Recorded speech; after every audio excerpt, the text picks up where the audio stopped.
विदर्भातील 550 किलोमीटरच्या 4 महामार्गांना मंजुरी मिळाली आहे। पायाभूत सुविधा समितीच्या बैठकीत ही मंजुरी मिळाली आहे। द्रुतगती महामार्ग प्रकल्पांची कामं वेळेत पूर्ण करा असे आदेश मुख्यमंत्री देवेंद्र फडणवीसांनी दिलेत।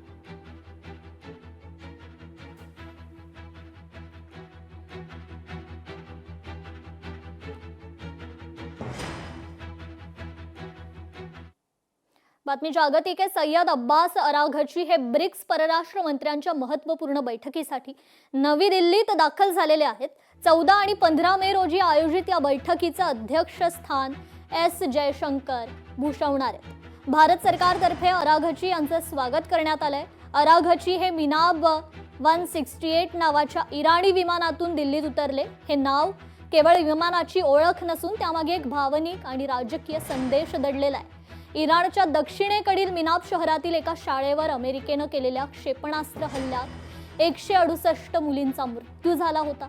त्या घटनेच्या स्मरणार्थ या विमानाला मिनाब 168 असं नाव देण्यात आलंय। इराणमध्ये हे नाव अमेरिका इस्रायल हल्ल्यांविरोधातील एक प्रतीक म्हणून पाहिलं जातंय।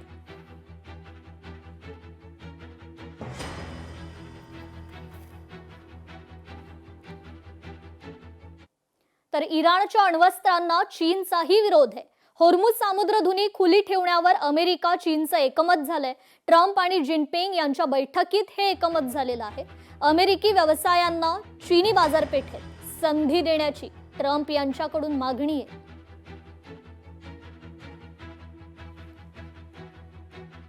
तर इराण अमेरिका तणावाच्या पार्श्वभूमीवर आता राजनैतिक हालचालींना वेग येऊ लागलाय। ब्रिक्स परराष्ट्र मंत्र्यांच्या बैठकीसाठी इराणचे परराष्ट्र मंत्री सय्यद अब्बास अराघची हे दिल्लीत दाखल झालेत। मध्य पूर्वेतील वाढता तणाव आणि होर्मुझ सामुद्रधुनीतील जहाजांच्या सुरक्षिततेचा मुद्दा बैठकीत केंद्रस्थानी राहणार आहे। यावेळी अराघची यांनी अमेरिकेवर गंभीर आरोप करत होर्मुझ सामुद्रधुनी व्यापारी जहाजांसाठी खुली आहे, मात्र अमेरिका कृत्रिम अडथळे निर्माण करत आहे असं म्हटलंय। तसेच नाकेबंदी उठताच लवकरच ही परिस्थिती पूर्ववत होईल असा दावाही त्यांनी केलाय।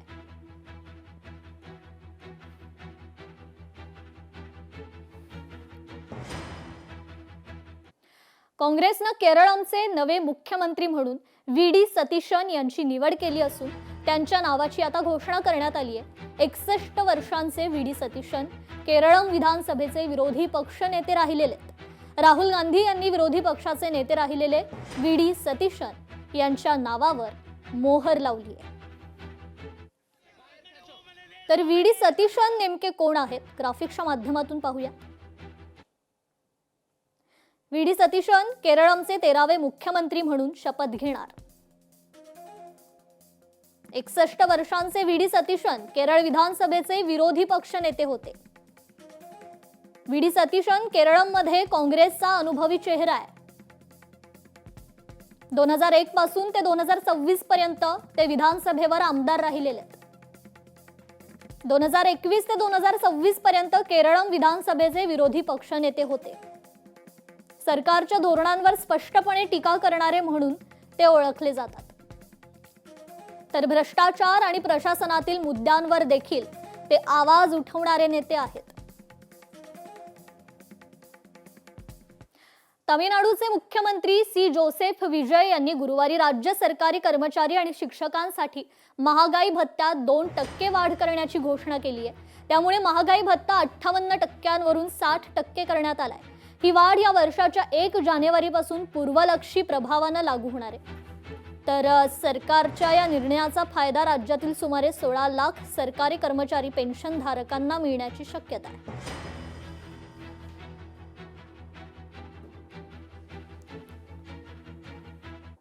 पश्चिम बंगालच्या निवडणुकीनंतर झालेल्या हिंसाचाराच्या जनहित याचिकेवर सुनावणीसाठी ममता बॅनर्जी यांनी कोलकाता उच्च न्यायालयात वकील म्हणून उपस्थित राहिल्यानंतर त्यांच्या वकिलीवर आणि उपस्थितीवर मोठे प्रश्नचिन्ह निर्माण झाले। भारतीय बार काउन्सिलने पश्चिम बंगाल बार काउन्सिलला पत्र पाठवत ममता बॅनर्जी यांच्या वकिली नोंदणी आणि व्यावसायिक स्थितीबाबतची सविस्तर माहिती मागवली आहे।